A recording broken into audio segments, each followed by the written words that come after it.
As per report KKR source বা KKR management source থেকে একটা বড় রিপোর্ট বেরিয়ে আসে যে কেকেআর একটা বড় প্লেয়ারকে রিলিজ করতে চলেছে 2025 মেগা অকশনের আগে। সেই বড় প্লেয়ারটাকে রিলিজ করতে চায়।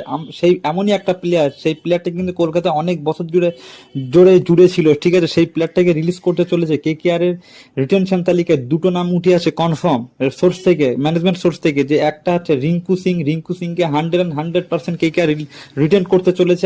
আর নাম্বার 2 যে প্লেয়ারটা সেটা হচ্ছে হর্ষিত রানা। এই হর্ষিত রানাকেও কিন্তু কেকেআর 100% রিটেন করবে, কারণ হর্ষিত রানা, রিঙ্কু সিং যেভাবে বল আর ব্যাট করছে না, দুটো তারকা কিন্তু মানে কিছুদিনের মধ্যে কিন্তু ইন্ডিয়ান কিন্তু ফিউচার হবে। এই দুটো প্লেয়ার অলরেডি কিন্তু রিঙ্কু সিং ফিউচার, আর হর্ষিত রানাও কিন্তু ফিউচার হতে চলেছে। ওই জন্য এই দুটো প্লেয়ারকে তারা রিটেন করবে আর একটা বড় প্লেয়ারকে তারা রিলিজ করতে চলেছে, ঠিক আছে।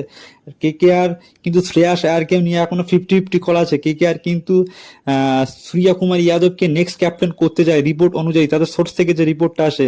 শ্রেয়াস আয়ার